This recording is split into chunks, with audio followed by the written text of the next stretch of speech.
So I've got several projects in the works at the moment. You can see there's one belly, a couple more bellies, some bamboo getting ready to be prepared. In this bunch of bamboo backing strips are the two that I am using for the bamboo back and belly build, the Duoflex here. And I wanted to stop and just kind of take a look at what we're dealing with in terms of the piece of bamboo specifically. In the instance of these two pieces, okay, and this one very in particular, you can see that it is still quite thick. I mean, almost as thick as the pencil here, all the way from end. And that is thick. Look at how thick that is versus my pinky. All the way to the far end. Same idea. I mean, it's thicker than here's a belly piece right here. Give you an idea of how thick this bamboo is. Now, you can just barely see a little bit of the concave of the interior of that chute. The whole rest of it, straight from my provider. So a little bit at the tips, here and here. And of course, we go thinnest at the tips when we cut these out. What I am going to do, when you only get a very limited number of pieces that are this type of diameter. This is a real thick piece of bamboo right here. The second piece is kind of similar, but not quite to the extreme that this one is. But I should be able to, when I rip this, right, be able to salvage both the inside cut and the outside cut. If you have a steady enough hand and a thick enough piece of bamboo, this is something that you could try to accomplish. So this is going to get a little double usage out of this one piece of bamboo. Now that we have our thin slat here cut out, you'll notice that we've got some areas that are quite thin in comparison to others. And of course, as we come to the tip, it's much easier to navigate the tips than the center, where it's much thicker. And so still have a pretty thick area here. And we want to get this thinned down such that it's a uniform thickness to back a bow with, or using any other application we want with making our bows. But we have a real jagged edge on our cut surface, and we have the concave on the original interior surface. And so first we need to grind out this concave, and we'll do that by hand on the sander over here until we're smooth. And then we'll just give this a little bit of a smoothing effect here. And once we've got one side pretty smooth, we're going to go ahead and then run the remaining side through the thickness sander and get it matched up to the finished side. Okay guys, here is the finished product, and I apologize for being half in the sun and half in the shade. But here's how it finished out. You can see just a little bit of that interior piece of the rind here of the chute, but it is for all intents and purposes flat along that surface. And this of course would be used for our gluing surface. I don't know that I should say of course, it just would be used as our gluing surface, because there's some drying opportunities that occur in here, and I'm going to try and see if I can, here we go, right here, good example. So just in the course of handling, there's a crack here right near the node on the interior side. On the outside, it's nice and smooth, okay? Just to kind of give you a feel for what we can accomplish here. Here's this, the sun is just killing me. Here's the finished product. I mean, it can just turn a circle All right, so it's even thickness throughout. Throughout its length. And the idea there, of course, would be that this is a good safety backing. I don't know that it's going to lend a whole lot of, let's say, tension strength in a reflexed or a deflex reflex application. But what I am going to do here, because this is kind of an additional experiment as to how much bamboo would qualify as nature's fiberglass. I have this piece here, which would be a good backing material, but I've got another piece from a previous cut. So I actually got 3 pieces here. This one being a little bit thicker than this one.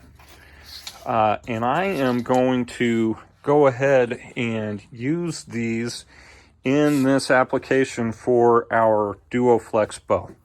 I know for a fact that it's going to get a good bend. We've got a very clean flat surface on our mold, so we can use flat pieces. I'm going to come up with a center lamination, and I think I'm going to use hickory. I'm not sold on that just yet, but I will make a decision on that piece. And these guys are going to make up the back and belly, but not these specific. So I think I am going to use this as a backing. And then this piece of bamboo right here. I don't know if you can tell. It can kind of be difficult to tell with being on the long view, but we've got some nodes here that are very inconsistent with width. And when you've got them so badly spaced like this, it becomes very difficult to use this piece of bamboo in a backing application, because you're going to have an odd number of nodes on each limb, and this becomes very difficult to try and tiller when they're like this. Additionally, if you look down that length, I don't know if you can really see it, this guy, he's pretty warped. I don't want to say cupped, but it's warped along its length, you can tell. And so actually going to take and use this as the belly piece. And so we're going to find our lengths that we need. I'm going to cut it short and basically work the nodes off of the crowned surface here. This is another pretty thick piece. I know that you can see the interior cut, but if you look at the end here, this is a thick piece of bamboo. And I can thin it out and get 2 belly pieces just similar to these thicknesses. And as a matter of fact, we want a little thicker piece on our belly application, so I am going to sacrifice this whole length, not that it's of any very valuable use beyond what I'm about ready to use it for, and just smooth the nodes off of it, and then thickness taper this back portion. May actually give it a taper for the bow, but I'm not sold on that. I'm just going to go for a straight thickness sand for starters, and that is going to be our belly piece. And so we are going to do a bamboo back and belly, but this is going to be a very different type application than what I have built in the past. We are going to go all interior pieces of bamboo, and this is going to for all intents and purposes, be a very rectangular cross section on the finished bow. Tillering this is going to be very tricky, so in fact we're going to have to make sure our tapers are exactly what we want ahead of the glue up, because we're pretty much married to that tiller when we take it out of the form, similar to a fiberglass build. So here are all the laminations. Guys, I am still trying to do a tri-lam on this particular build. Have not yet decided what I'm going to do as far as the riser is concerned. I've got a piece of Ipe here, some hickory. What I really like about this hickory is if you check the end grain on it, I mean it's like vertical right through there, And when you put that into a riser situation, like open up its edges right here, you get to see those layers like layered on top of one another as the you know, the waves of the grip go. And so I kind of thinking about maybe doing the hickory. My only concern is if I put a leather grip on, of course you lose the effect. So still kind of thinking about, but nevertheless, here we are. So here are the laminations. This is my backing lam. We went through the construction of that guy. I've got a core piece here, which is this is maple. Okay, tapered. It's real narrow down here at one end, and just a long taper into the centers. This is like a 0.18 inches thick right here. This is typically the thickness of a backing of bamboo that I do. And so there's what those two pieces together would look like. And then I have two of these. This is that bamboo that I was talking about. I've got two lambs right here, a little on the thicker side. I think they finished out around a 0.16 or 0.17. So here's the stack in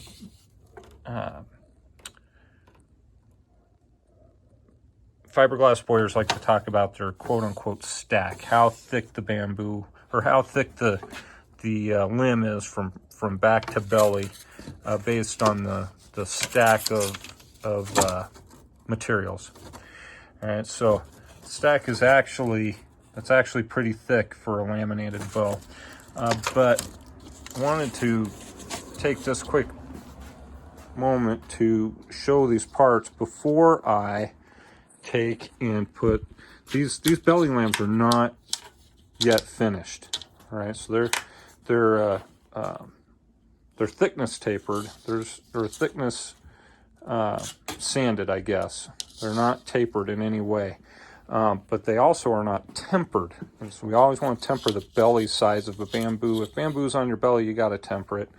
Raw bamboo just bends and bends and bends and bends and just stays that way. There's no spring in natural, I don't want to say moisture content bamboo. You got to dry it out. It's got to be tempered.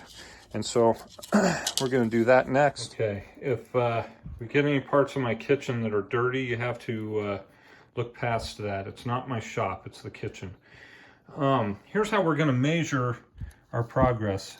I had to take just the slightest bit off of the ends of these two laminations to make them fit in the oven. And so these are going to be the nice white shade, and of course as they temper they should turn more of a golden yellow versus this really kind of creamy color that they are now. All right, so that's how we are going to know when or at least measure our progress. Okay, so we're going to measure this by color. And I have got the oven ready to go. I'm running it up to 400 degrees, and we're just going to bake these guys for, I'm not entirely sure how long. I'm going to wait until they get nice and golden brown. I think color is going to tell me when it's done, and we'll just kind of play it by ear from there. So, well, this was 20 minutes at 400 degrees, and I would say these lambs are toasted pretty good. A little beyond a golden yellow. We are straight up brown, working on charring color. So the lambs themselves are still pretty flexible, but I'm going to call this tempered 400 degrees may have been a little much. Maybe next time around I'll try 300 degrees on a longer period of time. Like I said, this was 20 minutes. But in any event, there we go. I guess this is going to now be our belly lambs of our, oh, here are my three plies of the tri-lam bow that we're putting together. My riser piece is gluing right now. I did decide to go with Ipe as my exterior side, and then maple in the middle. So this is going to be kind of a maple, bamboo, and Ipe build. I think once done, we'll do a little bit of experimenting too on some finishes for this exterior piece of bamboo, because I'd like to get it darker to kind of match what's going on the belly. So that's going to be some experimentation too that I gotta kind of work on intermittently. But when we come back next week, guys, I will have the riser all fashioned out and ready to go, and we will get this thing glued up and see what we can get. Now, the glue up on this particular construction is going to be a little bit different. We're going to do a glue up similar to that of which we would do should you be doing a, let's say, like a fiberglass back and belly bow. I don't know that I'm going to go to that extent on this channel, but for the purposes of any future builds that you guys have going on, this would be a good example of how that would work. And I will go through those processes, because there is a little bit more than just putting your lambs right on the mold and just having at it. So join me next week, guys, and we will get this thing glued together and ready to tiller and shoot. So